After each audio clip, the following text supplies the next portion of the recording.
Aba, paring Rap, lityong manok na naman ang ulam natin ngayon ah.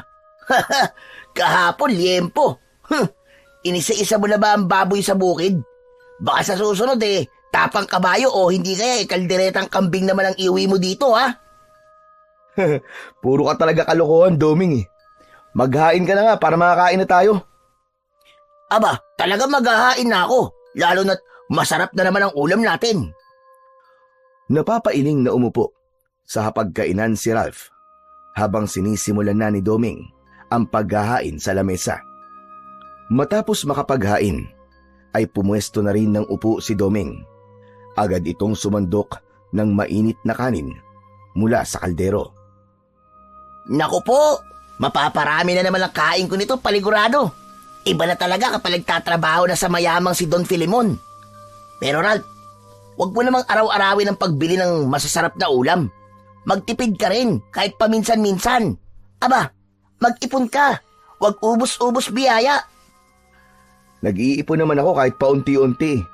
Saka, gumaganti lang ako sa mga tulong na ginawa mo para sa akin. Aba, syempre naman. Sino ba magtutulungan kung di tayo magkaibigan, di ba? Sigurado naman ako na kung sa akin mangyari yung nangyari sa'yo, hindi mo rin ako pababayaan eh. Ay, sorry pare. Hindi ko sinasadya. Nabanggit ko patuloy. Natahimik bigla si Rap sa sinabi ni Doming. Unti-unting nawala ang ngiti sa kanyang muka.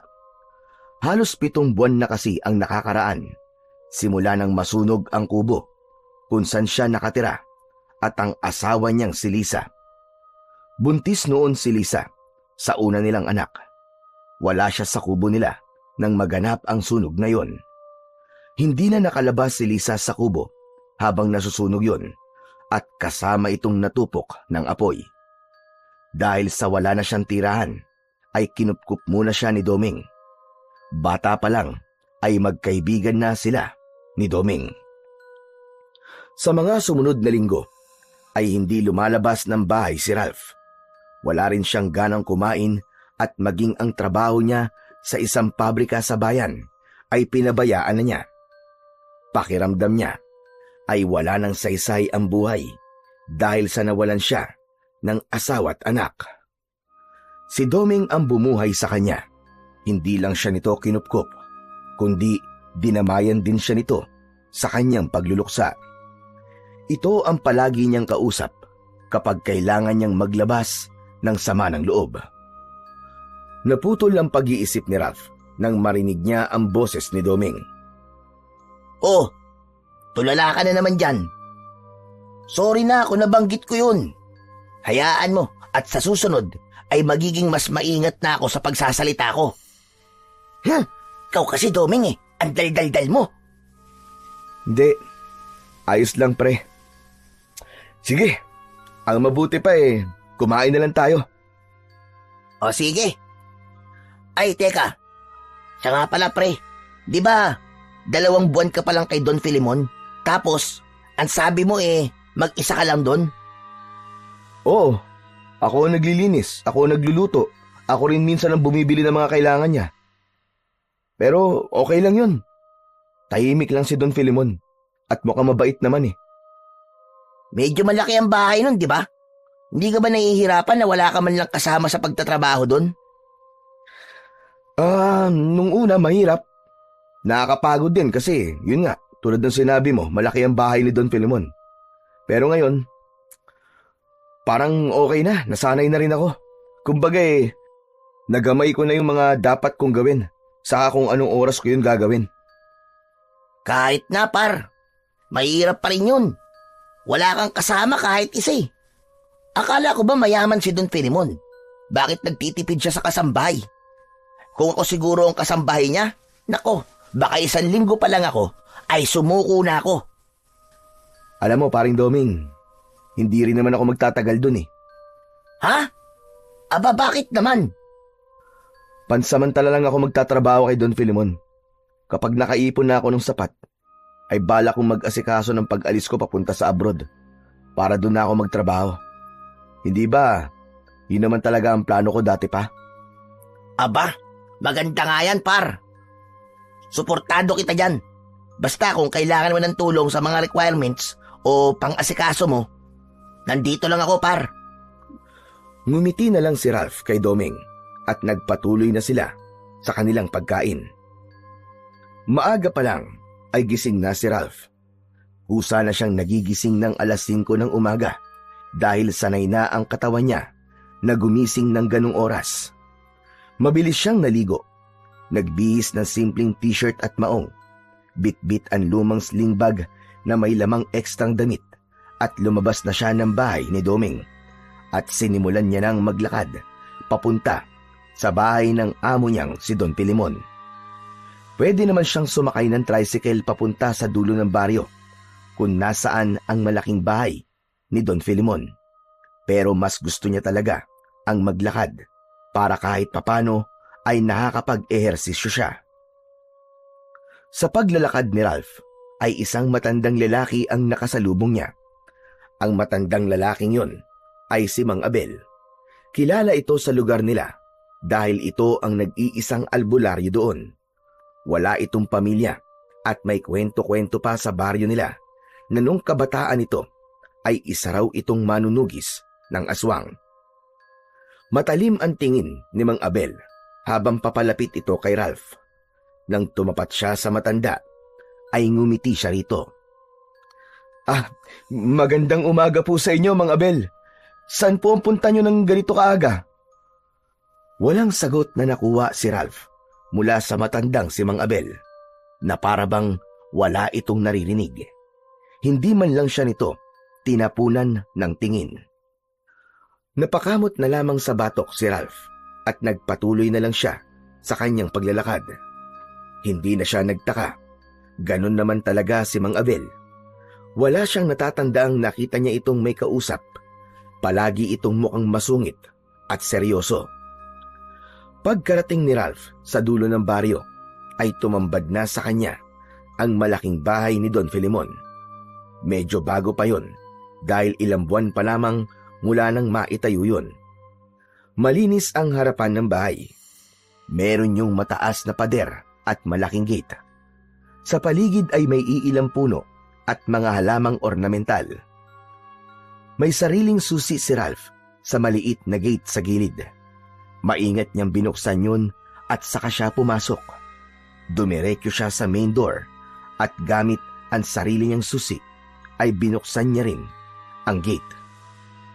Nagtungo agad si Ralph sa kusina upang simulan ang araw ng kanyang pagtatrabaho sa pamamagitan ng paghahanda ng almusal ni Don Filemon. Binuksan niya ang ilaw sa kusina. Kinuha ang kawali at sinimulan niya na ang pagluluto. Kasabay nun ay nagpakulo na rin siya ng tubig para sa kapeng barako. Habang nagluluto ay humugot siya ng malalim na buntong hininga. Hindi pa rin siya sanay sa tahimik at malawak na bahay na yon. Kahit ilang buwan na siya ron, ay may mga bahagi pa rin ng bahay na hindi pa niya napupuntahan o napapasok. Alam ni Ralph na maya-maya lang ay bababa na si Don Filemon. Eksaktong alas 7 ng umaga kung bumaba ito para kumain. Dapat, bago sumapit ang oras na yon, ay handa ng lahat ang almusal. Matapos magluto, ay sinimulan nang ihain ni Ralph ang almusal ni Don Filemon. Nilinisan na rin niya ang mga ginamit niya sa pagluluto. Maya-maya pa, natanaw ni Ralph mula sa sulok ng mata niya ang pagbukas ng pinto sa itaas ng hagdan. Alas 7 na. Kasunod nun, ay narinig niya ang mahinang yabag ng matanda pababa. Nang pumasok na si Don Filemon sa dining area, ay agad itong binati ni Ralph ng magandang umaga. Tumangulang ang matanda sa kanya at naupo na sa kabisera. Matangkad na lalaki si Don Filemon. Dahil sa edad nito ay mukha na itong mahina at hindi na ito kayang magbuhat ng mabibigat. Habang nag-aalmusal si Don Filemon, sa mahabang mesa ay tahimik lang si Ralph na nakatayo sa gilid. Naroon siya dahil baka may iuutos na naman si Don Filemon sa kanya. Ralph, Linisin mo nga yung mga gamit sa sala at medyo maalikabok na. Nakita ko na hindi ka pa nakapaglinis kahapon. Opo, Don Filimon. Naku, pasensya na po at inayos ko po kasi yung lababo sa kusina eh. Kaya hindi po ako nakapaglinis kahapon. Tapos palitan mo na rin ang mga kortina sa sala. Naasiwada ako sa kulay na kortina noon. Linisin mo na rin yung bodega. Itapon mo yung mga gamit na sa tingin mo ay wala ng pakinabang. Masusunod po, Don Filimon. Gagawin ko po lahat yun mamaya. Tumango si Don Filimon at nagpatuloy sa pagkain, habang si Ralph naman ay pilit na tinandaan ang mga inutos nito sa kanya upang wala siyang makalimutan. Matapos mag-almusal ni Don Filimon, ay lumabas na ito ng bahay upang maglakad-lakad sa labas, habang si Ralph naman ay nag-aalmusal na rin at pagkatapos ay naging abala na sa mga gawain niya roon. Agad siyang naglinis sa sala at pinalitan niya ang mga kortina na naroroon ayon sa utos ni Don Filimon.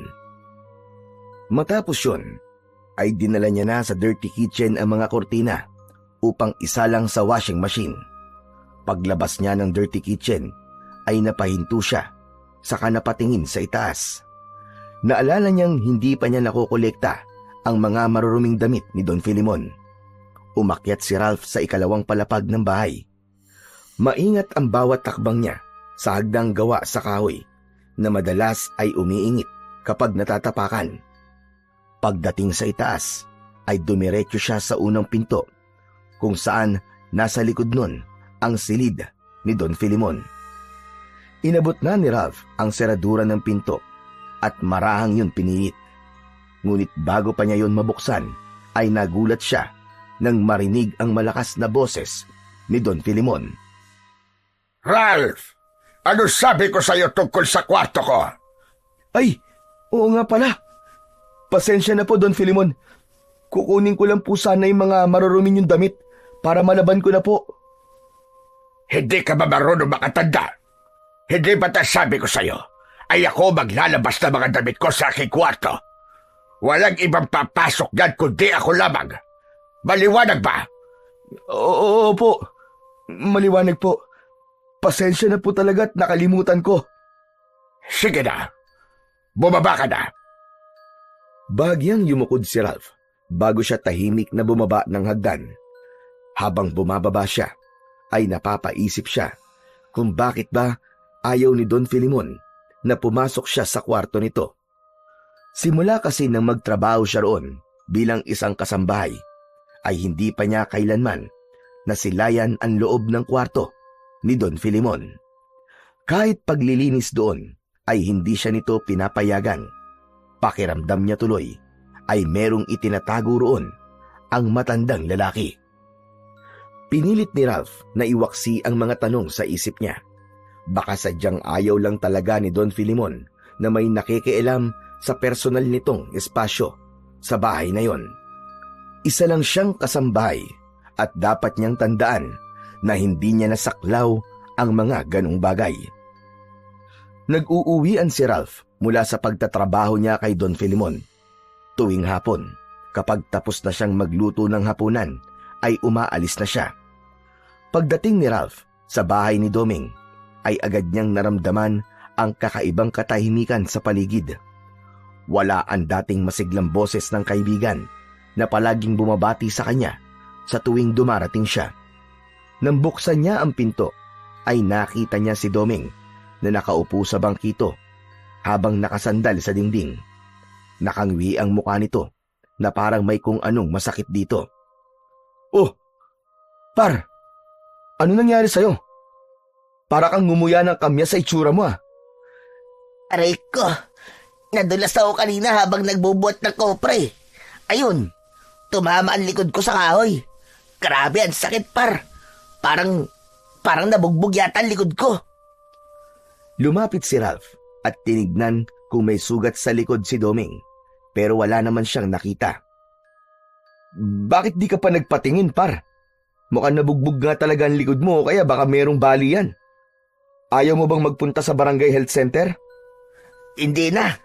Sarado na yun ng ganitong oras eh. Ang mabuti pa, kay Mang Abel na lang ako magpapahilot. Magaling din naman yun sa mga ganito eh. Natatandaan mo ba nung nabalian ako ng paa? Siya ang nakapagpagaling sa akin nun, hindi ba? Sa bagay, tama ka. Tsaka, hindi mahal maningil si Mang Abel. Bigyan mo nga lang yun ng 1 kilo ng bigas eh. Ayos na sa kanya eh. Sinabi mo pa. Baka naman, pwede mo akong samahan, par. Medyo nahihirapan din kasi ako maglakad eh. Baka mamaya matumba ako sa daan. Oo ba, sige, pampihira ka naman. Yun lang pala eh. Walang problema yun. Tara na, at baka lalong sumakit pa yan kapag hindi natignan ni Mang Abel. Tumango si Doming at dahan-dahang tumayo habang hawak ang likuran. Tinulungan naman ito ni Ralph na maglakad palabas ng bahay. Inalalayan niya ang kanyang kaibigan upang hindi ito mabuwal. Habang naglalakad si Ralph at Doming papunta sa kubo ni Mang Abel, ay unti-unti nang lumulubog ang araw at ang kadiliman ay kumakalat na sa paligid. Patuloy pa rin si Ralph sa pag-aalalay kay Doming dahil bawat hakbang nito ay panay ang daing nito. Ano par? Kaya mo pa ba? Bumalik na lang kaya tayo sa ibang araw. Aray ko, ngayon mo pa ako tinanong yan kung kailan malapit na tayo sa bahay ni Mang Abel. Pambihira ka oh. Aray, oo nga pala. Kumusta naman ang araw mo sa trabaho, par? Ayos lang naman. Medyo napagalitan lang ako kanina ni Don Filimon. Talaga?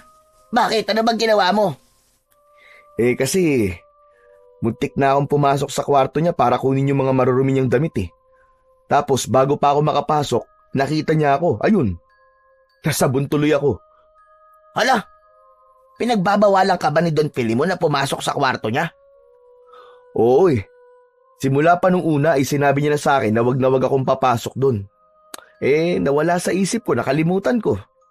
Kahit 1 beses, hindi ko pa talaga nakikita ang loob ng kwarto niya. Nakapagtataka naman yun. Eh di, siya naglilinis ng kwarto niya kung ganun. Oo, siya lang talaga. Di ko rin alam kung bakit ganun eh. Pero ayoko naman mag-isip ng kung ano-ano at baka may personal lang siyang dahilan. O kaya, may tinatago. Napangiti na lang si Ralph sa sinabi ng kanyang kaibigan pero hindi na siya sumagot. Tahimik silang nagpatuloy sa paglalakad habang unti-unti nang nagdidilim ang paligid. Pagkaraan ng ilang minutong paglalakad ay natanaw na nila ang lumang kubo ni Mang Abel. Nagpatuloy sila sa paglalakad at huminto sila sa harapan ng kubo ng matandang albularyo. Itinaas ni Doming ang isang kamay at kumatok sa pinto ng kubo na gawa sa kawayan.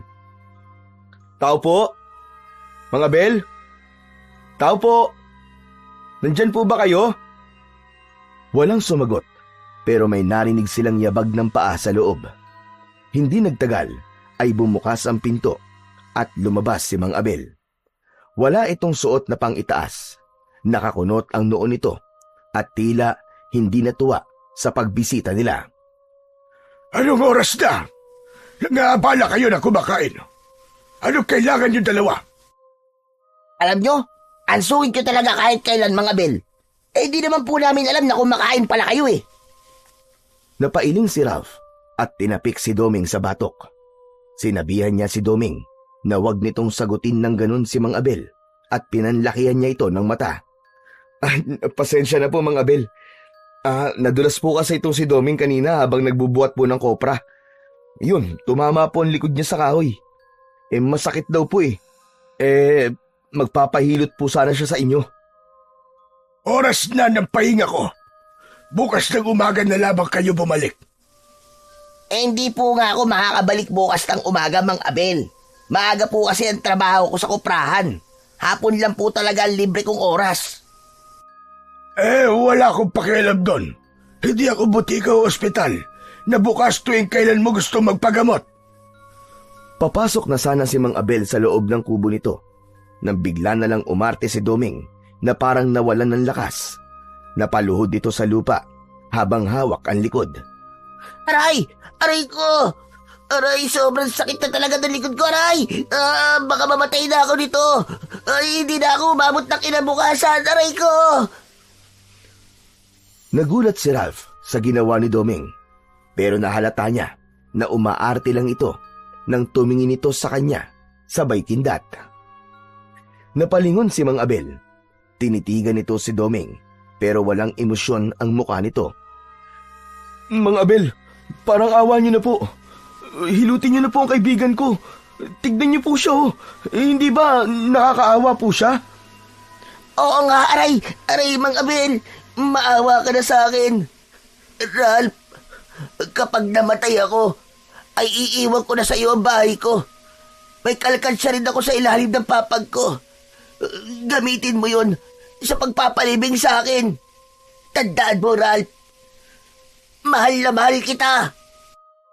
Huy, si Raulo, ano ba pinagsasabi mo? Ay, nako! Sige na, sige na! Pumasok na kayo sa loob! Naaalibadbaran na ako sa kaartehan niyang kasama mo, Ralph! Binuksan ni Mang Abel nang mas maluwag ang pinto at nauna na itong pumasok. Umayos naman kagad ng tayo si Doming at ngumisi ng malaki. Pigil naman ang pagtawa ni Ralph dahil sa pag-arte ng kanyang kaibigan. Matapos yun, ay sumunod na sila kay Mang Abel sa loob ng kubo nito. Pagpasok ni na Ralph sa kubo, ay sumalubong sa kanila ang amoy ng langis at iba-ibang halamang gamot. Medyo maliwanag sa loob dahil sa gasera na nakapatong sa maliit na hapagkainan. Itinuro ni Mang Abel ang papag na may banig at isang manipis na unan sa gilid. Inutusan nito si Doming na hubarin ang damit nito at dumapa doon. Agad namang sunod si Doming. Matapos nitong hubarin ang t-shirt, ay agad itong dumapa sa papag. Si Ralph naman ay umupo sa bangkong yari sa kawayan na nasa tabi at tahimik na pinagmasdan ang matanda. Lumapit si Mang Abel kay Doming at kinapakapa ang gulugod nito. Kita sa mukha nito ang seryosong pagsusuri. Meron kang bali sa bandang gitna ng likod. Hindi naman malala, pero kailangan ng hilot. May kinuwang maliit na bote si Mang Abel. Binuksan nito yon at naglagay ng langis sa isang palad. Pinagkiskis nito ang mga palad nito hanggang sa mag-init. Matapos yon, ay inilapat na nito ang palad nito sa likod ni Doming. Sa unang hagod pa lang ni Mang Abel, ay napaigik na kagad si Doming. Aray, aray ko, aray ko, aray ko, aray ko! Dahan-dahan naman, Mang Abel! Ang bigat naman po ng kamay nyo! Parang madadagdagan pa yata ang bali ko sa likod ni aray! Aray ko! Huwag kang malikot at huwag kang mas marunong pa sa akin. Tiisin mo! Kasalanan mo rin naman kung bakit ka nadulas. Di ka kasi marunong mag-ingat. Nagpatuloy si Mang Abel sa paghihilot sa likod ni Doming. Pinisil at pinaikot nito ang kamay nito sa parte ng likod ni Doming na may bali. Panay pa rin ang ungol at daing ni Doming. Aray ko! Diyos ko, aray ko! Ang sakit talaga, Mang Abel! Baka mabali na ang buong kaluluwa ko! Aray ko! Ano bang ginagawa nyo? Biglang binatukan ni Mang Abel si Doming. Tila hindi na nakatiis ang matanda sa pag-iingay ni Doming. Si Ralph naman ay pinigilan ang pagtawa dahil baka mas lalong magalit si Mang Abel. Kung hindi titigil yung bibig mo, kakaingay, ikaw na lang ang maghilot sa sarili mo. Pupunta-punta ka rito tapos ang dami mong reklamong damuho ka. Eh, hindi naman po ako octopus para mahilot ko ang likod ko eh. Pabihira naman kayo, Mang Abel, oh. Kaya nga tumahimik ka na lang at magtiis ka. Hindi na muling nagsalita si Doming. Tahimik na lang itong nagtiis habang patuloy ang paghihilot na ginagawa sa kanya ni Mang Abel. Makalipas ang ilang minuto, ay tumigil na sa paghilot ang matanda at bumuntong hininga. O ayan, tapos na. Huwag ka munang magbubuhat bukas at huwag ka munang maligo ngayong gabi. Ipahinga mo rin muna ang katawan mo. Dahan-dahang tumayo si Doming mula sa pagkakadapa at nag-inat ng bahagya. Aba? Aba? Ayos ah. medyo nawala ng sakit. Magaling ka talaga, Mang Abel. Lodi ka talaga. Tumayo si Doming at ipinasok ang kamay sa bulsa ng pantalon nito. Napakunot noon naman at inisa-isa nitong kinapa ang lahat ng bulsa. Oh, bakit? Anong nangyayari? Naka, nakalimutan ko pala yung wallet ko sa bahay. Nang marinig yun ni Ralph, ay agad siyang tumayo at inilabas ang kanyang wallet. Humakbang siya papalapit kina Mang Abel at Doming. Ako na lang po magbabayad, Mang Abel. Nagmamadali po kasi kami kanina kaya nakalimutan ni Doming ang wallet niya. Mabuti na lang po at nadala ko tong sakin. Salamat, Rap ah. Babayaran na lang kita pag uwi natin sa bahay. Nako, wag na. Parang hindi naman tayo magkaibigan yan eh.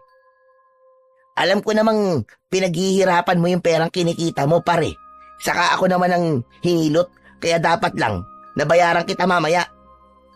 Pambihira naman to, sabi ng wag na eh. Kung wala kayong balak na magbayad at mag-i-eksena lang kayo rito, abay magsilayas na kayong dalawa para may pagpatuloy ko na ang hapunan ko. Mang Abel naman, galit na naman kayo kagad. Tsaka, parang hindi nyo na nga kailangan magpabayad eh. Kasi mukhang mamahalin yung kwintas nyo. Tunay ba na perlas yan, Mang Abel? Hahawakan sana ni Doming ang palawit ng kwintas ni Mang Abel, pero malakas na tinapik ng matanda ang kamay ni Doming. Huwag mo itong hahawakan. Walang pwedeng humawak nito, kundi tanging ako lamang. Noon lang napansin ni Ralph ang suot na kwintas ng matanda. Saglit siyang napatitig doon at sa unang tingin niya pa lang ay aakalain nga na isa yung perlas. Kulay puti ang palawit na kwintas na tila bahagyang kumikinang. Ano? Magbabayad ba kayo o magtitinginan na lamang tayo rito? Nagulat si Ralph at napapahiyang tumingin kay Mang Abel. Pasensya na po, Mang Abel. Heto na po ang bayad. Agad siyang humugot ng 100 piso mula sa wallet niya at inabot niya yon kay Mang Abel. Ngunit pagdampi ng palad ni Mang Abel sa kamay ni Ralph, ay bigla na lang natigilan ang matanda. Napako ang tingin ni Mang Abel kay Ralph. Namutla ito at nagsimulang manginig ang buo nitong katawan. Binitiwan siya ng matanda at napaluhod ito sa sahig habang habol ang paghinga. Napaatras naman si Ralph habang may pagtatakang nakatingin sa matanda. Maging si Doming ay naguluhan na rin sa pangyayari. Napansin ni Ralph na hirap pa tumayo si Mang Abel, kaya agad niyang inabot ang isa niyang kamay upang tulungan ito. Mang Abel, tulungan ko na po kayo. Ngunit tinampal ng matanda ang kamay niya at matalim siya nitong tinignan. Kinabahan si Ralph at naisip niya na baka may nasabi o nagawa siyang mali, kaya ganon ang tingin nito sa kanya. Matiim pa rin ang titig ng matanda kay Ralph habang marahan itong tumatayo. Mandoming, ano po bang nangyari sa inyo? Ayos lang po ba kayo? May nakita ko sa iyo. Isang pangitain. Abay, kailan ka palagi manghuhula, Mang Abel? Tumahimik ka, Doming. Hindi nalilimitahan ng mga kaya kong gawin sa panggagamot at panghihilot lamang. Marami akong kayang gawin na hindi nyo nalalaman. Napakurap si Doming at hindi na nakasagot. Makinig ka, Rap. Mag-iingat ka sa mga desisyong gagawin mo, lalo na sa mga susunod na araw. Hindi lang ikaw ang maaapektuhan ng desisyon na gagawin mo. Napalunok si Ralph.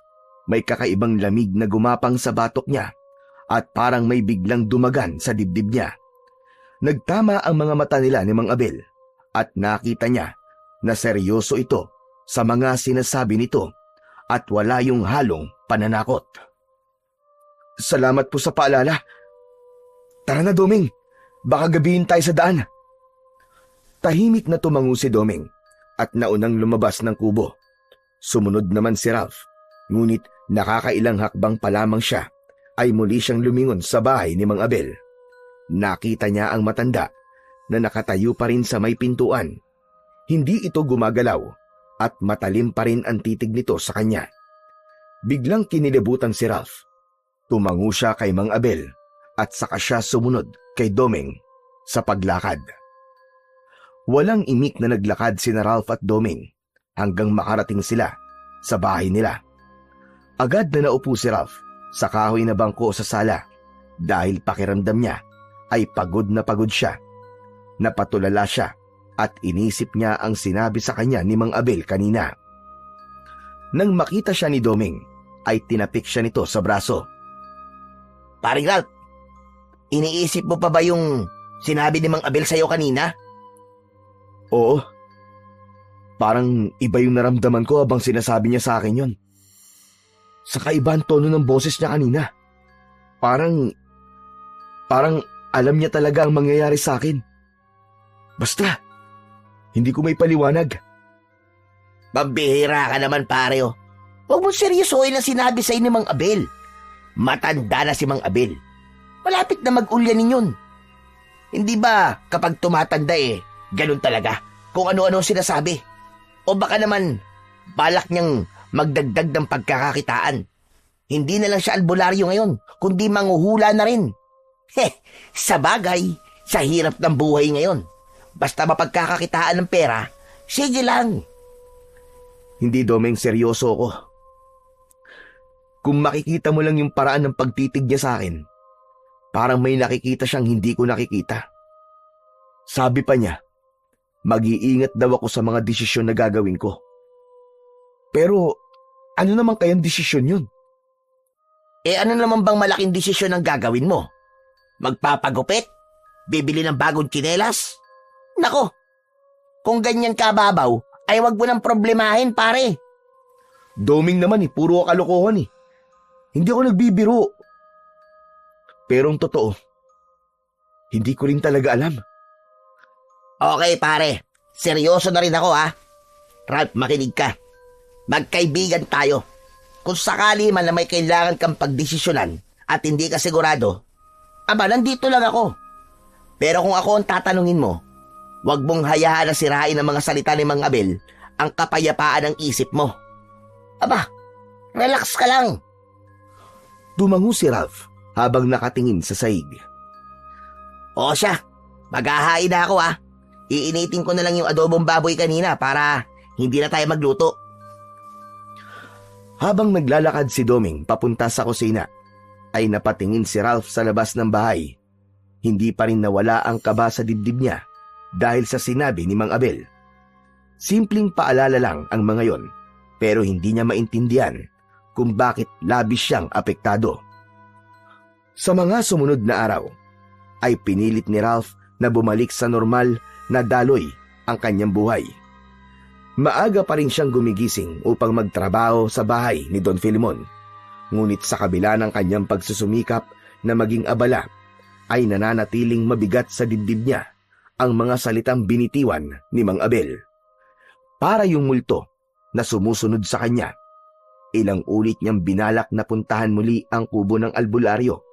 Ngunit sa tuwing malapit na siya roon, ay umuurong siya dahil sa takot na malaban ang iba pang sasabihin ni Mang Abel.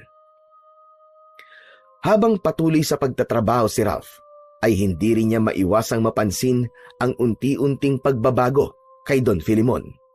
Sa bawat araw na lumilipas, ay tila mas lalo itong humihina at nagiging mabagal sa pagkilos.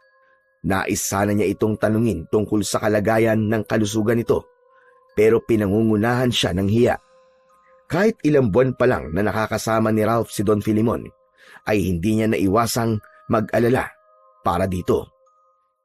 Isang umaga, sa bahay ni Don Filemon, ay abala si Ralph sa paghahanda ng almusal ng kanyang amo. Nagluluto siya ng sinangag at pritong itlog. Meron ding daing na bangus. Kasabay nun ay nagpapakulo na rin siya ng tubig para sa kape. Matapos magluto, ay inihain na niya ang pagkain ni Don Filemon. Nagtungo siya sa salas at sandaling naupo upang hintayin ang pagbaba ng matandang amo mula sa kwarto nito. Lumipas ang kalahating oras Napatingin si Ralph sa orasan na nakasabit sa dingding. Aba, bakit kaya hindi pa rin bumababa si Don Filimon? Lagpas 7:00 na. Naghintay pa siya ng ilang minuto. Nang malapit ng mag-8:00 ng umaga, ay dun na siya nagdesisyon na akyatin si Don Filimon sa silid nito.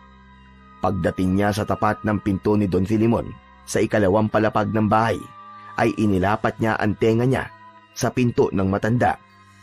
Wala siyang narinig na tunog o kaluskus man lang sa loob ng kwarto. Hanggang sa kumatok na si Ralph sa pinto. Kumatok siya ng marahan. Don Filimon, magandang umaga po. Nakahanda na po ang almusal nyo. Walang nakuhang tugon si Ralph, kaya muli siyang kumatok ng mas malakas. Don Filimon? Don Filimon, tulog pa po ba kayo? Katahimikan pa rin ang natanggap ni Ralph. Sa pagkakataon na yon, ay nagtatalo na ang isip niya kung bubuksan ba niya ang pinto o hindi. Pero alam niyang maigpit ang bili ni Don Filimon na bawal siyang pumasok sa kwarto nito. Ngunit sa pagkakataong yon, ay tila may boses na bumubulong sa kanya na kailangan niyang tiyakin na ligtas ang amo niya, matanda. Kaya naman, naglakas loob siyang buksan ang pinto ng silid ni Don Filimon. Pinihit niya ang seradura at itinulak ng marahan ang pinto. Sumalubong kagad sa kanya ang malansang amoy ng kwarto. Hindi niya maintindihan kung saan nanggagaling ang amoy na yon. Nang tuluyang mabuksan ni Ralph ang pinto, ay nanlaki ang mga mata niya nang makita si Don Filimon na nakahiga sa malaki nitong kama. Hindi ito gumagalaw at nakapikit ang mga mata nito. Ang katawan nito ay payat na payat at halos butot balat na lamang. Ang balat nito ay naninilaw at nangingitim sa ilang bahagi. Nagtaka siya dahil hindi naman ganon ang itsura nito nung nakaraang araw. Lumapit si Ralph sa kama. Hinila niya ang isang upuan, papalapit sa higaan, at dun siya naupo. Inabot ng kamay niya ang noo at leeg ng matanda. Nagimbal siya dahil napakalamig ng katawan nito na parang maihahalin tulad niya sa yelo. Naku, Don Filimon! Patay na po ba kayo? Sa gitna ng takot at kaba ni Ralph, ay biglang bumukas ang mga mata ni Don Filimon. Tila hinang-hina ito, at kahit ang pagbukas nito ng mata ay para bang hirap itong gawin. Pasensya na po, Don Filimon. Alam kong bawal po akong pumasok dito sa kwarto nyo. Pero nag-aalala na po kasi ako sa inyo eh. Kanina pa po kasi ako katok ng katok, pero hindi po kayo sumasagot. Kaya pumasok na po ako. Tahimik lang si Don Filimon, na natili itong nakatingin kay Ralph. Don Filimon, kailangan po natin pumunta sa ospital. Baka kung ano na po nangyayari sa inyo eh. Ang putla-putla nyo po, at ang lamig pa po ng katawan nyo. Para po kayo nagyayelo. Walang magagawa ang mga doktor sa nangyayari sa akin. Hindi ospital ang kailangan ko. Napatingin si Ralph sa paligid habang nagsasalita si Don Filimon. Mabilis ang pag-ikot ng kanyang mga mata at doon niya napansin ang mga kakaibang bagay sa kwarto. May mga kakaibang simbolo sa sahig at dingding na hindi niya alam ang ibig sabihin. Agad siyang nagkaroon ng hinala na baka kaya hindi siya pinapapasok ni Don Filimon sa kwarto na yon ay dahil ayaw nitong makita niya ang mga simbolo na yon. Pero hindi niya na yon pinagtuunan pa ng pansin dahil ang alam lang niya ng mga oras na yon ay kailangan ni Don Filimon ang tulong niya. Pero paano po kayo gagaling kung hindi po kayo magpapadala sa akin sa ospital? Mas alam po ng mga doktor ang dapat gawin sa inyo. Makinig ka mabuti sa akin, Rapa. May isang bagay na makakapagpabalik ng lakas ko. Matagal ko nang hinahanap yon at kailangan mapasa akin ang bagay na yon. Ano po bang tinutukoy nyo? Buksan mo ang drawer. May litrato dyan. Kunin mo. Agad na binuksan ni Ralph ang drawer na nasa tabi ng kama. Walang ibang bagay ang naroon kundi ang isang piraso ng litrato. Nanginginig ang kamay na kinuha niya yon. Tinignan ni Ralph ang litrato at nakita niya roon ang isang puting bato na parang perlas ang itsura. Biglang natigilan si Ralph. Teka, parang nakita ko na to ah. Tama! Nakita ko na ang batong to. Suot to ni Mang Abel, Don Filimon. Ang batong to, ang palawit ng kwintas niya. Kabaka, Ralph. Kay Abel nga ang bagay na yan. Binata pa lang siya, ay nasa kanya na yan. Ano po bang meron sa batong to? At saka, ito po bang bagay na tinutukoy nyo na makakapagpabalik po ng lakas nyo? Oo, hiyad nga. Pero hindi yan isang bato. Isa yung mutya. Yan ang mutya ng buhawi. Ang mutya ng buhawi ay nagbibigay ng mas mahabang buhay at malakas na katawan sa kung sino man ang magmamay-ari nito. Hindi ka basta-basta tatablan ng sakit. Kahit ang kamatayan ay iiwasan ka. Muling napatingin si Ralph sa litrato. Sumagi sa isip niya si Mang Abel at kung paanong sa kabila ng edad nito ay malakas pa rin ito.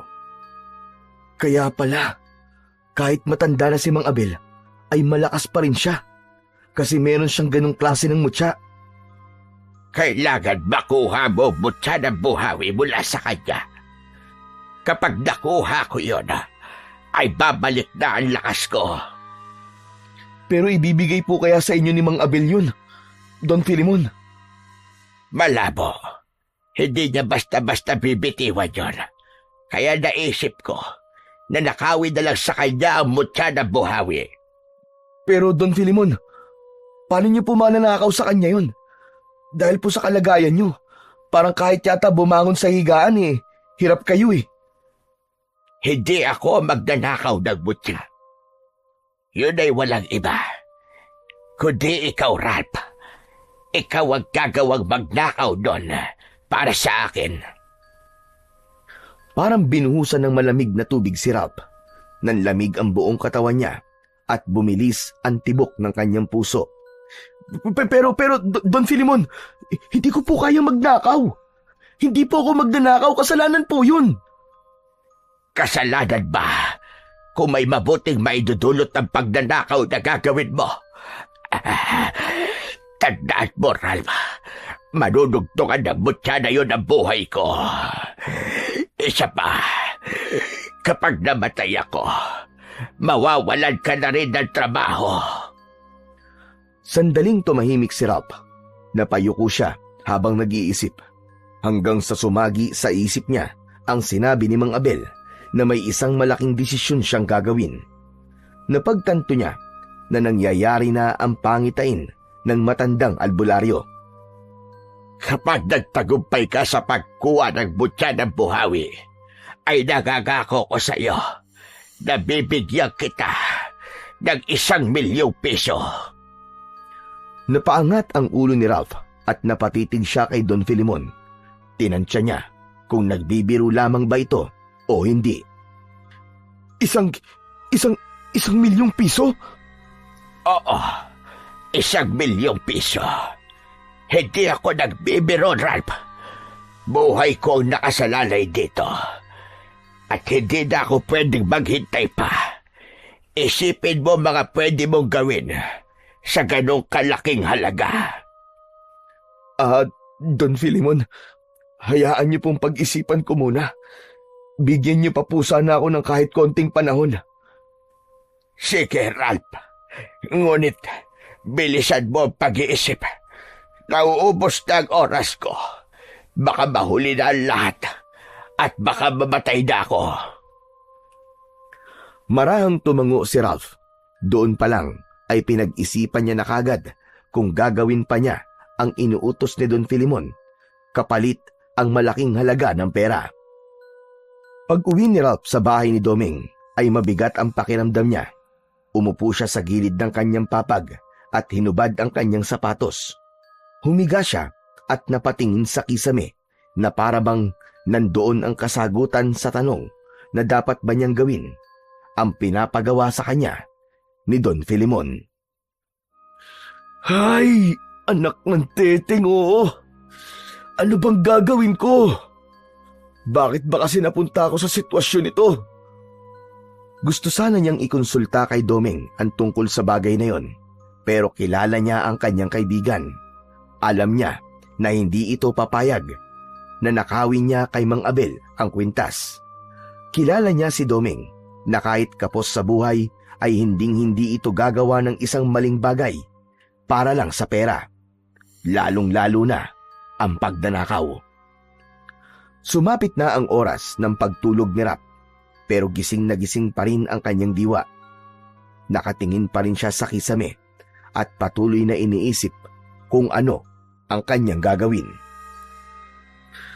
Malaki rin ang 1,000,000 piso para sa kagaya ko. Marami akong magagawa nun. Hindi ko na kailangan makipagsapalaran sa ibang bansa.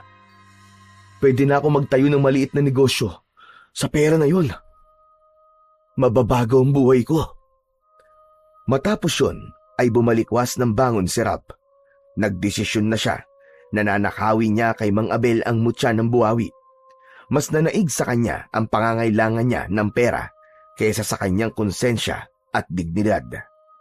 Inisip na lang niya na sa gagawin niyang yun ay makakatulong din siya kay Don Filemon na madugtungan ang buhay nito. Lumabas si Ralph sa kwarto niya at marahan siyang naglakad. Pagbukas niya ng pinto ay napapitlag siya nang marinig ang boses ni Doming sa kanyang likuran. Hoy, Ralph! Saan ka pupunta? Bibili lang ako ng yosi sa tindahan. Yosi? Aba, kailan ka pa natutong manigarilyo? Kanina lang. Naisipan ko lang na subukan. O sige na, alis na ako. Babalik din ako agad. Hindi na hinintay ni Ralph na magsalita si Doming at nagmamadali siyang naglakad palabas ng bahay. Hindi na rin siya lumingon pa. Sa pagkakataon na yon, ay buo na talaga ang loob niyang nakawin ang mutya mula kay Mang Abel. Hindi alintana ni Ralph ang kadiliman sa kanyang paglalakad patungo sa kubo ng matandang albularyo. Wala na siyang ibang inisip kundi ang makuha ang mutya ng buhawi. Nang makarating siya sa harapan ng kubo ni Mang Abel, ay napansin niyang wala nang liwanag ng gasera mula sa loob, kaya naisip niya na marahil tulog na ang matanda. Tahimik at marahan siyang lumapit sa kubo. Naghanap siya ng siwang sa dingding kung saan maaari siyang sumilip. Nang may nakita siya, ay agad siyang sumilip doon. Nabigla si Ralph nang malaman niya na hindi pa pala tulog ang matanda. Nakita niya si Mang Abel na nakaluhod sa tabi ng higaan nito. Hawak nito ang mutya ng buhawi na nakasabit sa leeg nito. Nakapikit ang matanda at bumubuka ang bibig nito na parang meron itong inuusal na orasyon. Makalipas ang ilang minuto, ay natapos na sa ginagawa nito si Mang Abel. Hinubad na nito ang kwintas at saka ipinatong yon sa isang maliit na lamesang yari sa kawayan na nasa tabi ng nakasaradong bintana. Matapos yon, ay humiga na si Mang Abel sa papag nito at pumikit. Dahil hindi pa tulog si Mang Abel, ay sandali munang nagkubli si Rap sa likod ng makapal na halaman sa labas ng bahay ni Mang Abel. Makalipas ang halos 1 oras, ay muling sumilip si Rap sa loob ng bahay ng matandang albularyo at nakita niya na tulog na ito dahil dinig na niya ang mahina nitong paghilik. Umikot siya sa gilid ng kubo kung saan naroon ang bintana. Maingat niyang hinawakan ng bintana at hinila yon. Bumilis ang tibok ng puso niya dahil walang kandado ang bintana doon. Inisip niya na masyado itong tiwala sa mga tao sa baryo nila dahil ang totoo ay wala namang magnanakaw doon. Ngunit habang binubuksan ni Ralph ang bintana, ay umingit yon kaya huminto muna siya. Sinilip niya si Mang Abel at nang makita niya na tulog pa rin ito, ay itinuloy niya ang maingat na pagbukas sa bintana. Nabitiwan ni Ralph ang bintana nang biglang gumalaw si Mang Abel. Bumaling ang matanda paharap sa bintana, pero nanatili itong nakapikit. Naghintay siya ng ilang segundo bago niya muling itinuloy ang pagbukas sa bintana. Sa wakas, ay tuluyan niya nang nabuksan ng bintana at walang pagdadalawang isip na isinuot niya roon ang kanyang braso. Inabot niya ang mutya at nang mahawakan niya yon, ay mabilis niya yung kinuha. Agad na umalis si Ralph sa bintana at hindi niya na yon isinarado pa dahil ang tanging nasa isip niya ay ang makalayo na sa lugar na yon. Mabilis siyang tumakbo pero hindi pa man siya nakakalayo ay narinig na niya ang galit na sigaw ni Mang Abel. Hoy! Magnanakaw! Ibalik mo sa akin ang mutya ko! Mas lalo pang binilisan ni Ralph ang kanyang pagtakbo. Hindi na siya nagtangkang lumingon pa dahil alam niya na kapag ginawa niya yon ay makikilala kagad siya ni Mang Abel. Hindi nagtagal ay nakabalik na si Ralph sa bahay ni Doming. Agad siyang dumiretso sa kwarto niya at humiga siya na pawisan at habol ang paghinga. Hindi siya makapaniwala na hawak na niya ang mutya ng buhawi na magbibigay sa kanya ng 1,000,000 piso na magiging tulay ng malaking pagbabago sa kanyang buhay. Kinabukasan ng umaga, gaya ng nakasanayan, ay maagang nagising si Ralph. Ngunit may kabang kaakibat ang paggising niya dahil aminado siya na may nagawa siyang kasalanan. Hindi naging mahimbing ang kanyang tulog dahil sa gumugulong konsensya sa kanyang pagkatao na pilit niya yung isinasantabi. Pagkarating niya sa bahay ni Don Filimon, ay dumiretso kagad siya sa kusina at inihanda ang simpleng almusal ng kanyang amo. Pandesal, keso, pritong itlog at 1 tasa ng mainit na kape. Pagsapit ng 7:00 ng umaga, ay dinala niya na yon sa kwarto ni Don Filimon dahil alam niya na sa kalagayan nito ay hindi na nito kayang bumangon pa mula sa higaan. Nang makapasok si Ralph sa kwarto ni Don Filimon, ay napansin niya ang mas matinding panghihina nito kumpara kahapon. May awang humaplos sa puso niya pagkakita sa lagay ng kanyang among matanda. Huminga siya ng malalim habang inilalapag ang tray sa maliit na mesa sa tabi ng kama nito. Don Filimon, kumain na po muna kayo. Alam ko po na hindi po kayo makakababa kaya dinala ko na po rito ang almusal nyo. Bumaling sa kanya si Don Filimon pero hindi ito nagsalita. Habang sinusubuan ni Ralph si Don Filimon ng pandesal, ay hindi niya maiwasang mapailing sa bilis ng pagbagsak ng kalusugan nito. Para bang bawat oras ay tila nababawasan din ang oras ng buhay nito. Matapos na kumain ni Don Filimon, ay matiim nitong tinignan si Ralph. Nakapagdesisyon ka na ba? Sa bagay na pinapagawa ko. Don Filimon, hindi lang po ako nakapagdesisyon. Ang totoo po niyan, nakuha ko na rin po mutya ng buhawi. Totoo ba sinasabi mo? Kung gano'n, nasaan ang mutya? Inilabas niya ang mutya mula sa bulsa at ipinakita niya yon kay Don Filimon. Nanlaki ang mga mata ni Don Filimon at parang hindi ito makapaniwala na gano'n niya kabilis na kuha ang bagay na nais nitong makuha. Kahit nahihirapan, ay pilit itong sumandal sa headboard habang hindi inaalis ang tingin sa mutya ng buhawi na nasa kamay ni Ralph. Tumigil ang oras para kay Ralph ng ilang sandali. Nakatitig pa rin si Don Filimon sa mutya habang ang mga mata nito ay puno ng pagnanasa at pag-asa. Bagyang inangat ng matanda ang kamay upang abutin yon. Ngunit mabilis na inurong ni Ralph ang kanyang palad at inilayo niya ang mutya sa matanda. Napakunot noon naman si Don Filimon. Ibigay mo sa akin ang mutya. Akin na yan. Bago ko po ibigay sa inyo to, ay kailangan ko munang makuha ang ipinangako niyong 1,000,000 piso. Gusto ko lang po makasiguro na tutupad po kayo sa napag-usapan natin. Talagang nagdududa ka pa sa akin. Sa tingin mo ba ay wala akong ganong halaga ng pera? Kunin mo ang itim na bag sa ilalim ng kama. Naroon ang pera ko. Kunin mo. At sa'yo na yon.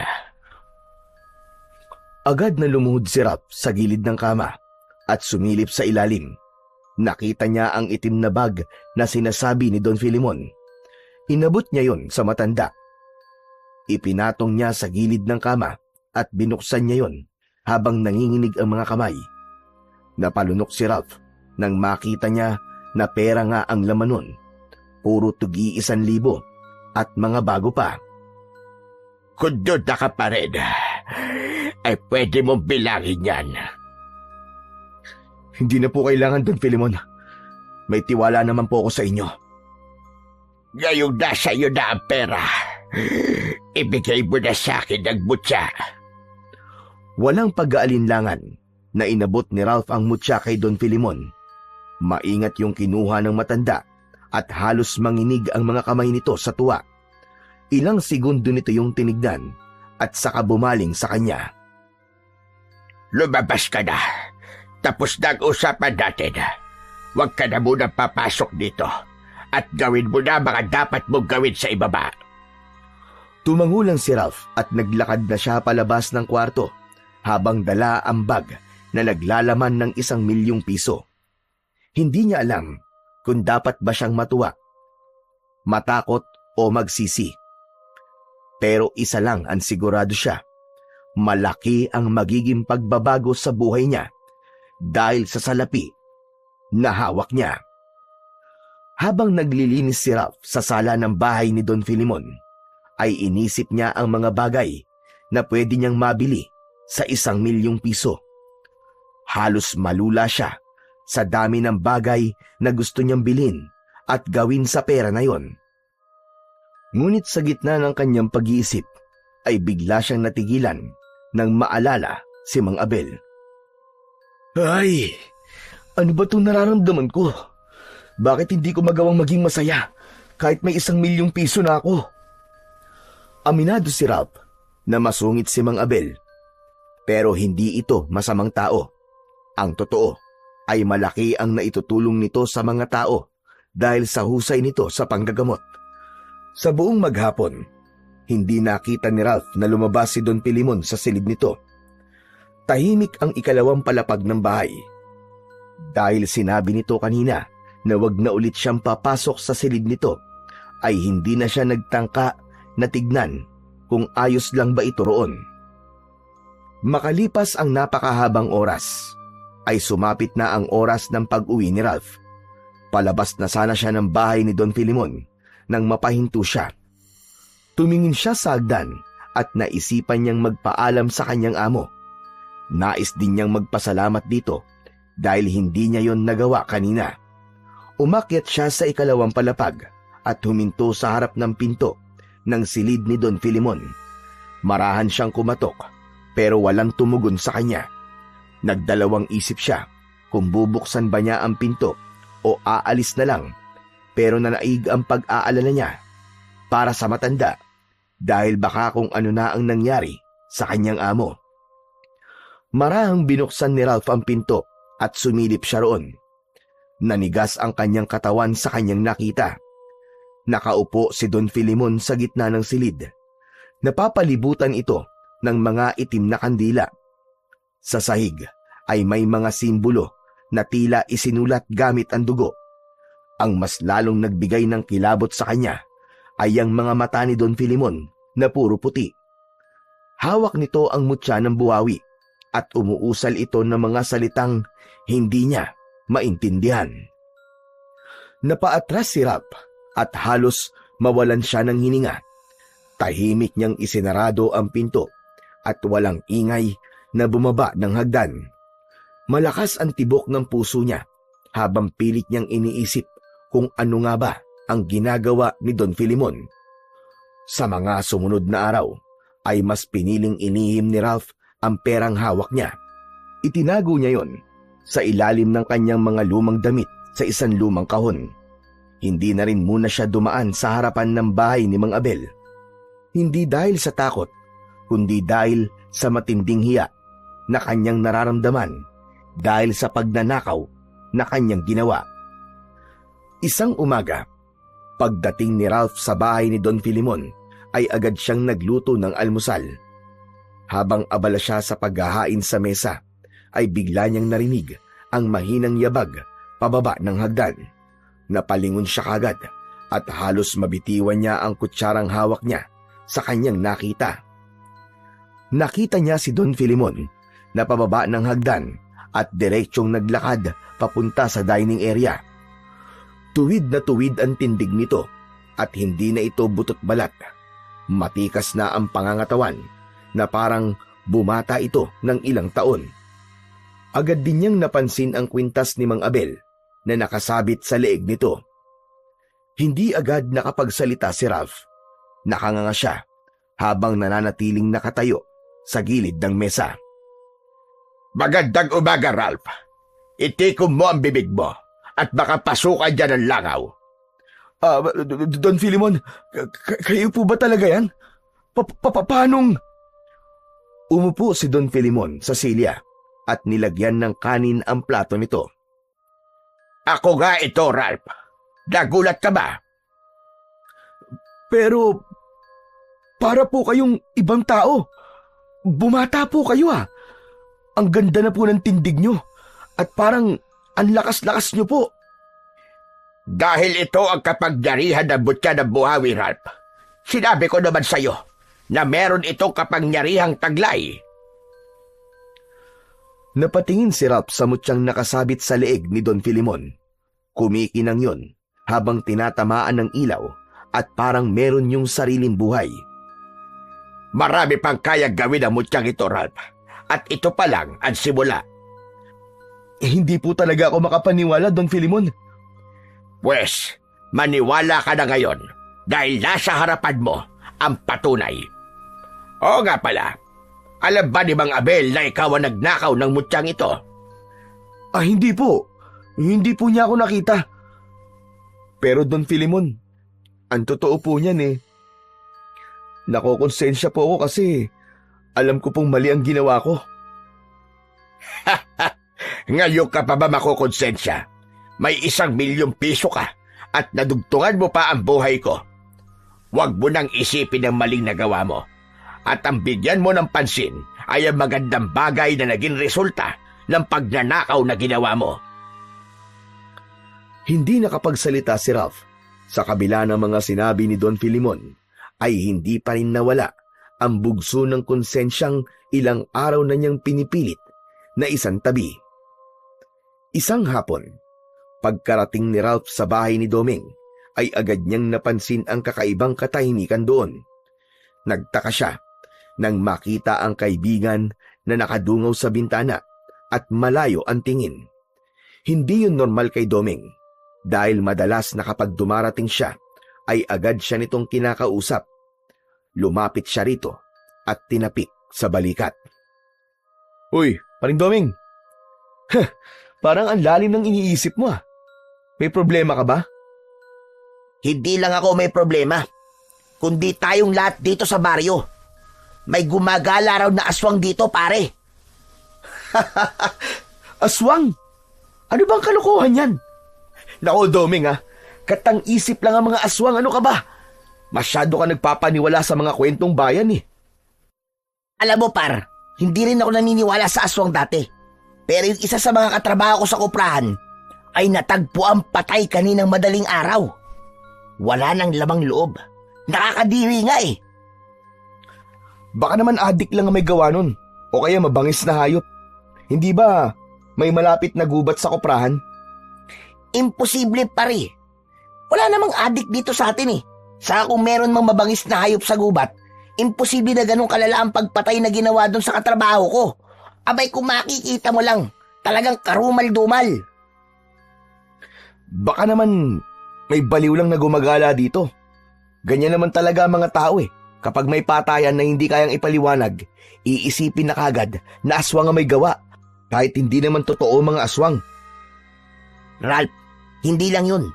Yung buntis na anak ni Aling Gracia na si Emma, nakakita ron ng aswang na nasa ibabaw ng bubong. Mabuti na lang at nandun yung asawa ni Emma, kaya itinaboy yung aswang gamit ang buntot ng pagi. Napakamot sa ulo si Ralph, sabay iling. Ay nako, bahala ka nga, Doming. Basta hindi ako naniniwala sa mga aswang-aswang na yan. Saka wag mong tinatakot ang sarili mo sa mga bagay na hindi naman totoo. O sige na, magpapalit lang muna ako ng damit. Iniwanan na ni Ralph si Doming at pumasok sa kanyang silid. Hindi na niya inisip ang sinabi ni Doming tungkol sa aswang dahil para sa kanya ay pagsasayang lamang yon ng oras na bigyan ng pansin ang isang bagay o nilalang na katang isip lamang. Isang gabi, hindi makatulog si Ralph dahil patuloy siyang inuusig ng kanyang konsensya hanggang sa naisipan niyang uminom dahil naisip niya na madali siyang makakatulog kung may alak siya sa kanyang katawan. Lumabas siya sa kwarto at nakita niya si Doming sa sala na nakikinig ng isang drama sa luma nitong radyo. Doming, lalabas muna ako sandali ah. Bibili lang ako ng alak. Hindi kasi ako makatulog eh. Gusto ko palang uminom eh. Bakit hindi ka pa kanina bumili? Gabi na pare. Ngayon ko lang naisipang uminom eh. Parang kailangan ko lang ng konting pamparelax. Huwag ka nang lumabas pare. Baka nakakalimutan mo na yung gumagalang aswang dito sa baryo. Hindi ba may pinatay na naman daw kahapon? Aswang na naman. Hayaan mo, kapag nakita ko yung aswang na sinasabi mo, ay aayain ko pa siyang uminom. Ano ka ba, Ralph? Seryoso ko. Delikado sa labas ngayon. Hindi lang isa ang nagsasabi na nakita nila yung aswang. Kahit nga si Kapitan ay sinabihan ng mga tao na wag nang labas ng labas tuwing gabi. Dahil delikado nga. Relax lang par. Sandali lang naman ako eh. Bibili lang naman ako ng alak tapos uuwi na kagad. Wala nang nagawa si Doming nang tuluyan nang lumabas si Ralph sa bahay.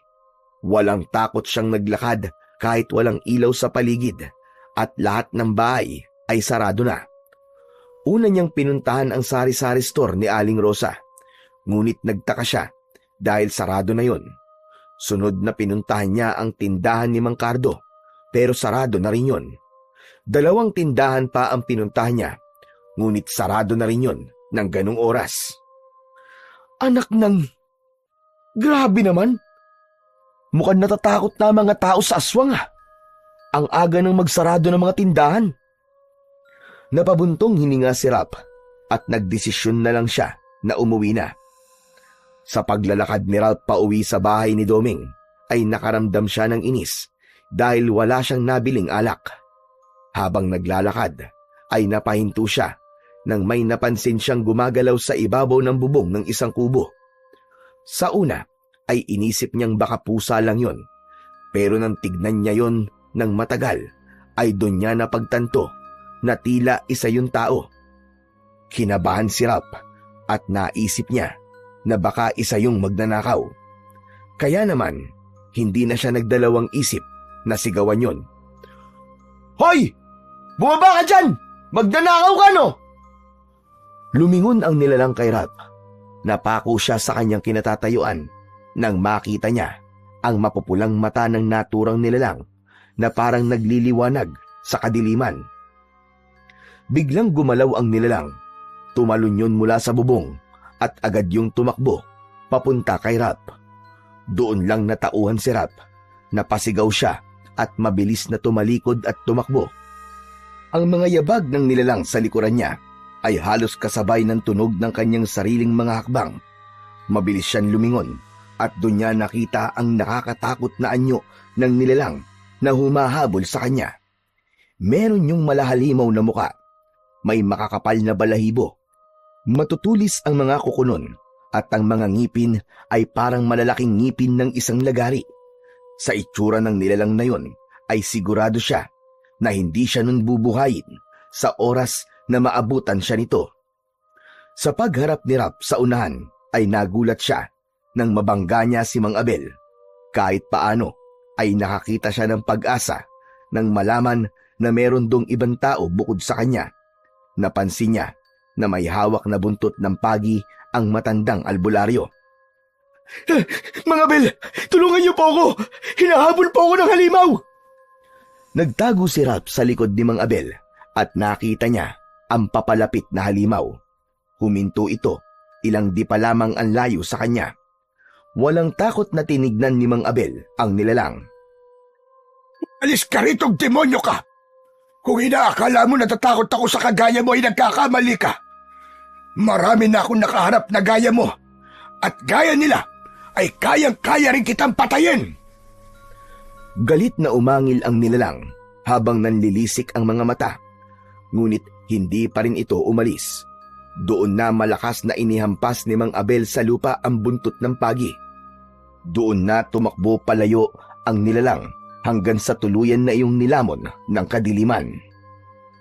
Nangihinang napaluhod sa lupa si Ralph habang habol ang kanyang paghinga. Tagaktak ng pawis ang kanyang muka. Maya-maya pa ay tumayo siya at hinawakan ng isang kamay ni Mang Abel. Salamat po. Salamat, Mang Abel. Kung hindi ko po kayo nakita, baka patay na po ako ngayon. May kailangan tayong pag-usapan, Rap. Sumunod ka sa akin. Napakunot ang noo ni Rap.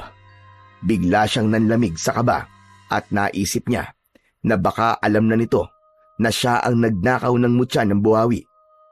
Bago pa siya makapagtanong, ay tumalikod na si Mang Abel at tahimik na naglakad paalis.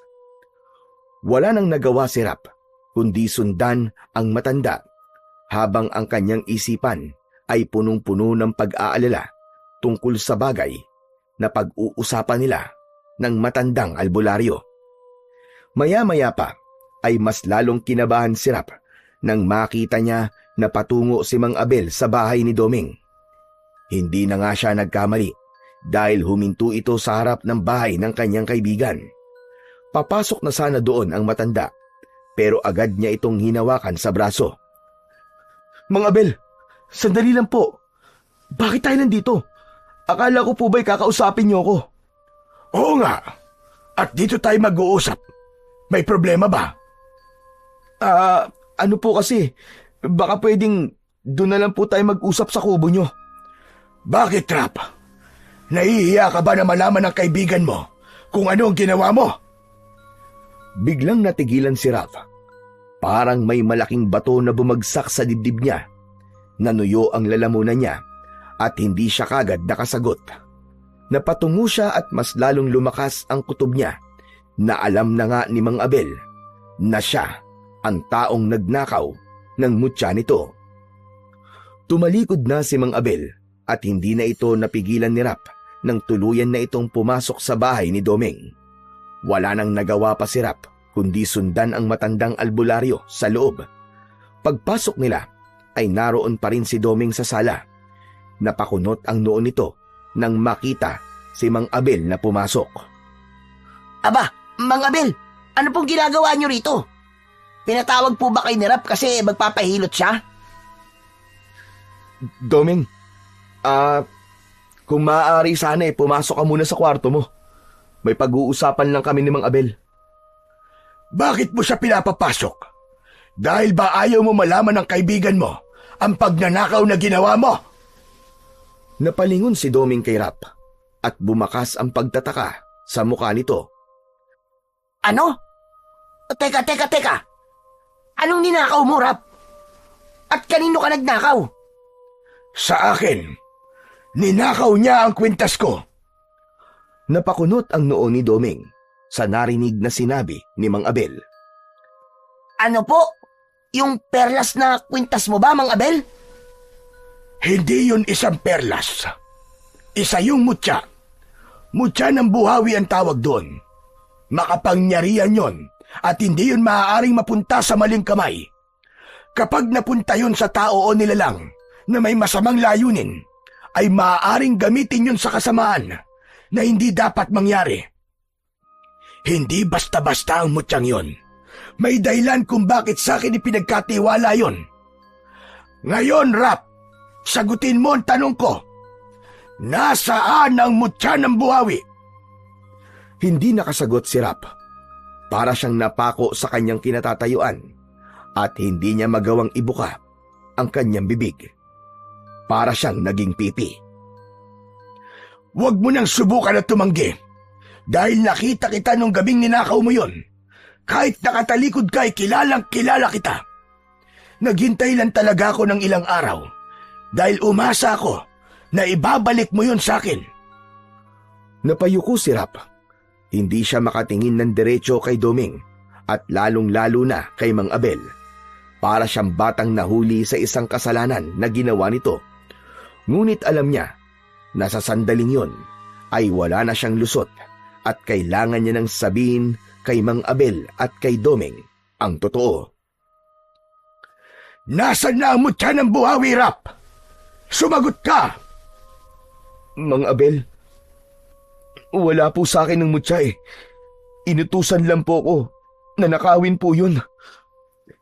Mang Abel, patawarin niyo ko. Napilitan lang ako eh. Sino nag-utos sa'yo na nakawin ang mutya ko?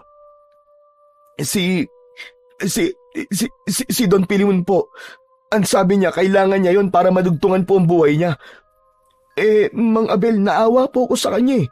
Kaya kahit alam ko pong mali ang pagnanakaw, yun po, ninakaw ko po yung mutya sa inyo. Don Pilimon? Sino naman yon? Siya po yung matandang nakatira sa malaking bahay, sa dulo po ng baryo. Nanigas ang panga ni Mang Abel, at matiim itong tumingin kay Rap. Humakbang ito palapit sa kanya. Ikaw ang nagnakaw ng mutya ko, Rap. Kaya ikaw din ang kailangan gumawa ng paraan para maibalik yun sa akin. Kailangan maibalik mo sa akin ang mutya sa lalong madaling panahon. Matapos yun ay umalis na si Mang Abel. Kahit wala na ang matanda, ay ramdam pa rin ni Rap ang galit nito. Nang tumingin naman siya kay Doming, ay napailing ito. Alam niya na hindi nagustuhan ng kaibigan niya ang ginawa niyang yon. Bumalik ang katahimikan sa sala nang wala na si Mang Abel. Halos hindi makatingin ng diretso si Rap kay Doming dahil sa kahihiyan. Rap naman, bakit mo nagawa yun? Alam mo bang kahit gaano kaliit o kawalang halaga ang isang bagay, pag dinakaw mo yun ay pagdanakaw pa rin. Hindi mo dapat ginawa yun, lalo na kay Mang Abel. Oo, masungit siya, pero mabuti siyang tao. Marami na siya natulungan dito sa baryo dahil sa panggagamot niya. Pambihira ka naman, oo. Kasi naawalan talaga ako kay Don Filimon. Nung hilingin niya sa akin kasi na nakawin ko yung mutya, parang mamamatay na siya eh. Sinabi niyang kailangan niya yung mutya ng buhawi ni Mang Abel para mabuhay pa siya na mas matagal. Yun nga, hindi na rin ako nakatanggi kasi... Kasi ano? Kasi Doming, inalok niya ako ng 1,000,000 piso kapalit ng pagnanakaw ko ng mutya. Ano? 1,000,000? Pare, alam mo ang prinsipyo ko. Kahit bigyan mo ko ng 1,000,000,000 piso, kung mali naman ang gagawin ko, ay hindi ko tatanggapin. Pasensya na, par. Pero hindi ko akalain na magagawa mo ang ganyang bagay. Alam ko, Doming. Aaminin ko na nasilaw nga ako sa pera. Pero itatama ko to. Kukunin ko ulit kay Don Filimon ang mutya at ibabalik ko ang pera niya. Dapat lang. Yan talagang dapat mong gawin. Tumalikod na si Doming at naglakad papunta sa kwarto nito. Hindi na ito muling lumingon pa hanggang sa maisarado na nito ang pinto. Naiwan si Rap sa sala na halos lumubog na sa labis na hiya sa kanyang kaibigan. Napakabigat ng pagsisisi na nakadagan sa kanya. Kaya naman, isang bagay lang ang nais niyang gawin at yun ay ang maibalik kay Mang Abel ang mutya nito. Nagtungo si Rap sa bahay ni Don Filimon nang umagang yon. Nadala ang bag kung saan nakalagay ang perang ibinayad nito sa kanya. Pagpasok niya sa sala ay nagulat siya nang makita na naroon si Don Filimon. Nakaupo ito sa sopa habang may hawak na isang tasa ng kape. Magandang umaga po, Don Filimon. Ang aga niyo po yatang nagising ah. Sandali lang po, magluluto na po ako ng almusal. Mabaya ka na magluto at busog pa naman ako. Ang mabuti pa ay magtimpla ka ng kape at sabayan mo ko rito. Tumango si Rap at nagtungo siya sa kusina. Agad siyang nagtimpla ng kape at pagkatapos ay bumalik siya sa sala. Umupo siya sa kabilang dulo ng sopa habang may hawak na isang tasa ng mainit na kape. Palihim na tinitignan ni Rap si Don Filimon. Napansin niya na hawak nito ang mutya ng buhawi at pinaglalaroan yon sa mga daliri nito. Isang malalim na paghinga ang pinakawalan ni Rap at nag-ipon siya ng lakas ng loob upang sabihin dito na kukunin niya na ang mutya at ibabalik na ang perang ibinayad nito sa kanya. Ngunit bago pa makapagsalita si Rap, ay naunahan na siya ni Don Filimon na magsalita. Alam mo, Rap, simula nang mapunta sa akin itong mutya ng buhawi, ay talagang bumalik na ang dati kong lakas. Akala ko talaga ay mamamatay na ako. Nakakatuwa lang na nagagawa ko na ulit ang mga bagay na hindi ko na nagagawa dati. Masaya po ako para sa inyo, Don Filimon. Kaya hindi ako papayag na mawala sa akin ang mutyang to. Kung sakali mang may magtangkang kunin ito sa akin, ay baka mapatay ko siya. Nanlamig ng gusto si Rap sa sinabing yon ni Don Filimon. Nawala bigla ang iniipon niyang lakas ng loob. Oo nga pala. Bakit mo pala dala yung bag na yan? Hindi ba diyan nakalagay ang perang ibinayad ko sa'yo? Palagi ko po itong daladala kasi natatakot po ako na baka mawala po ito. Isang kinakabahang ngiti ang pinakawalan ni Rap sa harap ni Don Filimon. Umiwas siya ng tingin sa matanda at inubos na niya ang kanyang kape. Napagtanto niya na walang saysay kung hihilingin niya kay Don Filimon na ibalik nito ang mutya sa kanya dahil sa mismong bibig na nito nanggaling na hindi ito papayag na mawala rito ang mutya ng buhawi. Mabigat ang pagakbang at bagsak ang balikat ni Rap nang pumasok siya sa bahay ni Doming ng hapon na yon. Naabutan niya ang kaibigang si Doming na kumakain ng nilagang kamote habang nakaupo sa bintana. Agad itong bumaba roon at lumapit sa kanya. O ano? Kumusta, par? Nakuha mo na ba kay Don Filimon yung mutya ni Mang Abel? Hindi ko nakuha eh. Ano? Ibig sabihin, hindi niya ibinigay sa'yo? Hindi ko nasabi sa kanya na kukunin ko na yun eh. Natakot ako kasi sabi niya, papatayin niya daw kung sino man ang kukuha ng mutya sa kanya. Hindi nakapagsalita si Doming. Napatingin ito sa kawalan na parang nag-iisip sa kung ano ang dapat nilang gawin. Doming, baka pwedeng samahan mo ko ngayon kay Mang Abel. Baka alam niya kung anong dapat kong gawin. Sige, sasamahan kita. Kailangan mo siyang makausap dahil baka may maisip siya kung paano maibabalik sa kanyang mutya. Hindi na nagsayang pa ng oras ang dalawang magkaibigan at agad silang umalis upang magtungo sa bahay ni Mang Abel. Pagdating ni Rap at Doming sa kubo ni Mang Abel, ay agad siyang kumatok. Pinagbuksan sila ng matandang albularyo at pinapasok sila nito. Matapos nilang maupo, ay agad na ipinaalam ni Rap na hindi pa rin niya nakukuha ang mutya ng buhawi dahil natakot siya sa tila pagbabantang binitiwan ni Don Filimon. Alam kong hindi talaga niya ibibigay ang mutya. Pumunta ako sa bahay ng sinasabi niyong Don Filimon at nakita ko siya na naglalakad sa labas ng bahay niya. Doon ko nalaman na kilala ko pala ang taong yon noon pa man. Kilala niyo po si Don Filimon, Mang Abel? Paano niyo po siya nakilala? Hindi Filimon ang tunay niyang pangalan. Arnaldo ang pangalan niya noon. Isa siyang aswang. Matagal nang magkagalit ang pamilya niya at ang pamilya ko. Dahil ang pamilya ko ay pamilya ng manunugis ng mga aswang. Ano? Aswang? Aswang po si Don Filimon? Tama ka, Rap. Ang mga tulad niya ay mas lalong lumalakas kapag nagkakaroon ng mutya ng buhawi. Tumatagal ang buhay nila, kaya noon pa man ay gusto nang kunin ni Arnaldo o Don Filimon ang mutya ng buhawi sa akin. Malamang ay nalaman niya na nandito ako sa baryong ito, kaya nanirahan din siya rito. Kung ganun pala, si Don Filimon po ang aswang na gumagala ngayon dito sa baryo. Tama ka, Doming. At siya rin ang aswang na muntik nang umatake kay Rap nung isang gabi. Napalingon si Doming kay Rap habang nagtataka. Heh, muntik ka na palang atakihin ng aswang, pare, ha? Oo. Pero iniligtas ako ni Mang Abel. Hindi ko na lang sasabi sa'yo kasi ang dami nang nangyari. Pero, Mang Abel, ano na po ang gagawin natin? Tumayo si Mang Abel mula sa pagkakaupo. Lumapit ito sa isang kahon na nakapatong sa maliit na lamesa.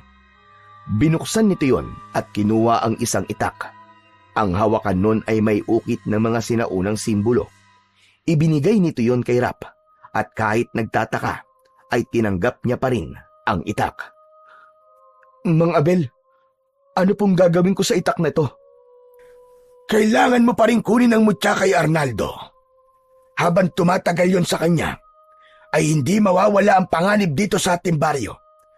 Marami siyang mapapatay na mga tao, at kapag nangyari yon, ay mas lalo pa siyang lalakas. At baka dumating ang panahon na mahirapan ka ng talunin siya. Ang itak naman na yan ay ginamit pa ng aking mga ninuno sa pakikipaglaban sa mga aswang. Ngayon ay ipagkakatiwala ko yan sa'yo upang gamitin para mabawi ang mutya ng buhawi. Mamayang gabi, susubukan ko pong kunin ang mutya kay Don Filimon. Nangangako po ako na maibabalik ko po ang mutya sa inyo, Mang Abel. Matapang na tumingin si Rap kay Mang Abel habang unti-unting nabubuo sa loob niya ang determinasyon na itama ang lahat ng kanyang pagkakamali. Kinagabihan, nagtungo si Rap sa bahay ni Don Filimon, dala ang itak na ipinahiram sa kanya ni Mang Abel. Madali siyang nakapasok sa gate dahil meron naman siyang susi para doon. Nang malaman niya na isang aswang pala si Don Filimon, ay mas lalong tumibay ang loob niya na babawi mula rito ang mutya ng buhawi. Hindi lang para kay Mang Abel, kundi para sa buong baryo. Dahil kapag mas tumagal pa ang mutya sa kamay ng isang aswang, ay alam niya na mas maraming tao ang maaaring mamatay. Tahimik na nagtungo si Rap sa main door ng bahay. Mabilis niyang binuksan yun gamit ang sarili niyang susi. Pagkabukas ng pinto, ay pumasok siya ng walang ingay. Maingat niyang isinarado ang pinto sa likuran niya at agad siyang umakyat sa hagdan. Pagdating ni Rap sa ikalawang palapag, ay sandali siyang huminto sa harapan ng nakasaradong pinto ng silid ni Don Filimon. Huminga muna siya ng malalim bago niya yun binuksan ng dahan-dahan.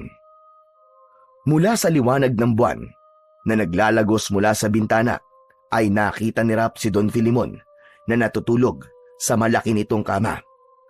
Maingat siyang pumasok sa kwarto at hindi niya inaalis ang tingin sa nakahigang matanda. Humakbang siya palapit dito. Kinakabahan siya, pero mas matindi pa rin ang kagustuhan niyang mabawi dito ang mutya ng buhawi. Maingat ang bawat takbang ni Rap habang unti-unti siyang lumalapit sa kama. Kulang na lang ay pigilan niya ang kanyang paghinga. Makalipas ang ilang sandali, ay nasa tabi na siya ng kama ni Don Filimon. Sa mutya lang nakatingin si Rap. Nakasabit pa rin yun sa leeg ni Don Filimon kahit natutulog ito. Isang indikasyon na hindi talaga ito papayag na mawala rito ang mutya ng buhawi. Napalunok si Rap habang inaabot niya ang mutya. Nanginginig ang kamay niya at panay ang dasal niya na sana ay hindi magising si Don Filimon. Ngunit nang mahawakan na niya ang mutya, ay biglang bumukas ang mata ni Don Filimon at nagulat ito nang makita siya. Anong ginagawa mo rito, Rap? Babawiin ko na po sa inyo ang mutya ng buhawi. Alam ko na ang totoo. Isa kang aswang!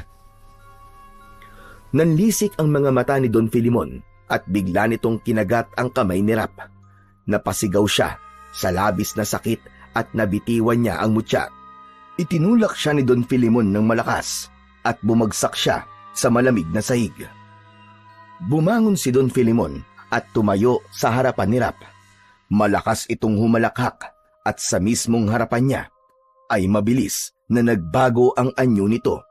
Sa isang kisap mata ay nag-anyong aswang si Don Filimon. Nakalimutan mo na ba sinabi ko, Rap? Napapatayin ko at sino mang magtatangkang kunin ang mutya. Hindi ko yun nakalimutan, pero sisiguraduhin kong hindi ako mamamatay ngayong gabi, kundi ikaw! Walang babala na umatake si Don Filimon kay Rap. Mabilis naman na tumayo si Rap at nagawa niyang iwasan ang matatalim na kuko ng aswang. Tumama yun sa kahoy na dingding at nanlaki ang mga mata niya. Nang mawasak ang dingding, inisip niya na katapusan niya na kung sa kanya tumama ang pag-ataking yun ng aswang na si Don Filimon. Inilabas ni Rap ang itak na ipinahiram sa kanya ni Mang Abel. Malakas siyang sumigaw at siya naman ang umatake sa aswang. Tinangka niyang tagain si Don Filimon pero nagawa nitong makaiwas. Nagpang-abot ang dalawa sa gitna ng kwarto. Nagpakawala si Rap ng sunod-sunod na pag-atake gamit ang itak. Ngunit masyadong mabilis si Don Filimon kaya sa hangin lang tumatama ang bawat pagharibas niya ng taga sa aswang. Tumalon si Don Filimon at sinugod si Rap. Sinubukan niyang umiwas pero nadaplisan siya ng matutulis nitong kuko sa tagiliran. Napasigaw ng malakas si Rap nang maramdaman niya ang pagguhit ng matatalim na kuko ng aswang sa braso niya. Agad na nang hina si Rap at napahiga siya sa sahig. Tumatawang lumapit si Don Filimon sa kanya. Yumukod ito sa kanya habang nakangisi. Pero napaikot si Rap at nasangga ang isang mga galamay nito. Gayunpaman, tinamaan siya sa tagiliran. Napaurong siya at nang muling umatake ang halimaw, ay natumba siya sa sahig. Akala mo ba ay kaya mo ko? Isa ka lang hamak na tao na walang kwenta! Hinayaan lang ni Rap na magsalita si Don Filimon. Mabilis siyang nag-isip at sa isang iglap ay itinaas niya ang itak na hawak niya. At gamit yon ay pinutol niya ang kwintas na nakasabit sa leeg ni Don Filimon. Nagulat si Don Filimon sa ginawa ni Rap. Agad na sinalo ni Rap ang mutya at ipinilupot niya yon sa kanyang kamay.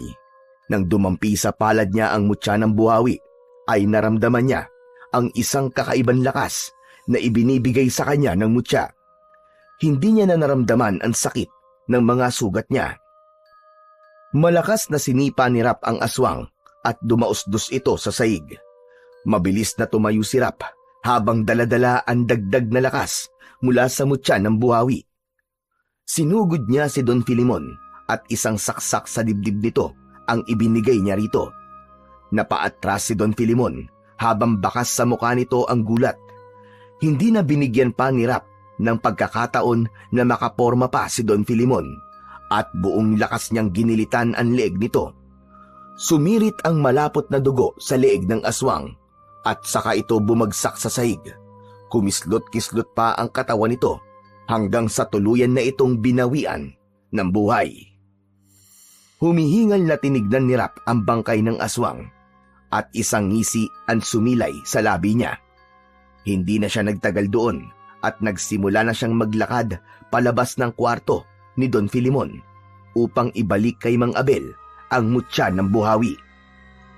Hawak ni Rap ang sugat niya sa tagiliran habang naglalakad palabas ng malaking gate ng bahay ni Don Filimon. Duguan siya Pero masaya siya ng sandaling yon sapagkat nagtagumpay siya sa misyon niya sa gabing yon. Makalipas ang ilang minuto, ay narating na rin sa wakas ni Rap ang labas ng kubo ni Mang Abel. Pagbukas niya ng pinto, ay naabutan niya roon sina Domeng at Mang Abel na nakaupo sa sahig habang naglalaro ng bingo. Nagulat ang dalawa nang makita siya. "Wow, hanep! Grabe kayo! Habang nakikipaglaban pala ako sa aswang, ay nagbibingo lang kayo rito? Pambihira!" Hehe, nainip kasi kami sa paghihintay kaya nagbingo muna kami. Tara, sali ka! Tumayo ang dalawa at sinalubong si Rap. Inalalayan siya ni Domeng para makaupo sa papag na naroon. Pare, okay ka lang ba? Sa tingin mo, okay ba ako sa itsura kong to? Ano nangyari, Rap? Nakuha mo ba? Nagtagumpay ka ba? Opo, nabawi ko na po ang mutya ng buhawi. At napatay ko na rin po si Don Filimon, Mang Abel. Wala akong nagawa kundi labanan siya dahil nag-anyong aswang siya at pinagtangkaan niya ang buhay ko. Wow! Grabe! Ang astig mo naman pala, pare. Biruin mo yun. Nakapatay ka ng aswang nang ikaw lang. Huhuhuy! Idol na kita simula ngayon. Ikaw na ang sakalam. Mula sa bulsa ng kanyang pantalon ay inilabas ni Rap ang mutya ng buhawi at inabot niya yon kay Mang Abel. Agad namang kinuha yon ng matandang albularyo nang walang pag-aalinlangan. Mang Abel, patawad. Patawarin niyo po sana ako. Kung hindi ko sana ninakaw ang mutya na yan, ay wala sanang mamamatay na mga tao dito sa baryo natin. Huwag mo nang sisihin ang sarili mo, Rap. Dahil ginamit ka lamang ni Don Filimon para sa masama niyang plano. Biktima ka rin dito. Tumango si Rap.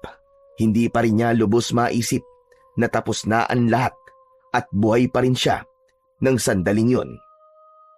Sige na, humiga ka na muna sa papag. Kailangan magamot kagad ang mga sugat mo at baka maimpeksyon yan. Tumayo si Mang Abel upang kunin ang mga gamit nito sa panggagamot. Ilang sandali lang ay bumalik na rin ito. Pagkahiga ni Rap sa papag, ay agad na nilinisan ni Mang Abel ang mga sugat niya. Napangiwi siya sa hapdi, pero hindi na siya nagreklamo. Tumingin si Rap sa kawalan at napangiti siya. Hindi niya akalain na ang isang kagaya niya na hindi naniniwala sa mga aswang ay siya pang makakapatay ng aswang sa baryo nila. Simula noon ay muling bumalik ang kapayapaan at katahimikan sa baryo ni Rap. Ang 1,000,000 piso na ibinayad noon sa kanya ni Don Filimon ay itinulong niya sa mga pamilyang naulila ng mga naging biktima ng aswang. Kahit 1 sentimo ay walang kinuha si Rap sa pera na yon. Makalipas ang ilang buwan, ay kinausap si Rap ni Mang Abel at inalok siya nito na tutulungan siya nitong sanayin sa pakikipaglaban sa mga aswang dahil nangangailangan ng baryo nila ng isang mandirigma na handang protektahan ng mga tao roon kung sakaling muling umatake ang mga kampon ng kadiliman. Sinabi rin ni Mang Abel na nais nitong maging karapat-dapat si Rap upang sa takdang panahon ay maipagkakatiwala nito ang mutya ng buhawi sa kanya. Buong puso namang tinanggap ni Rap ang alok na yon ni Mang Abel. Alam niya na ang pagkakapatay niya sa aswang na si Don Filimon ay simula pa lang ng pakikipaglaban niya sa aswang at kailangan niyang maging masanda sa mga susunod pa niyang laban. At ipinangako niya sa sarili niya na gagawin niya ang lahat upang ipagtanggol ang lahat sa baryo nila nang walang halong pag-iimbot at buong tapang laban sa mga kampon ng kadiliman.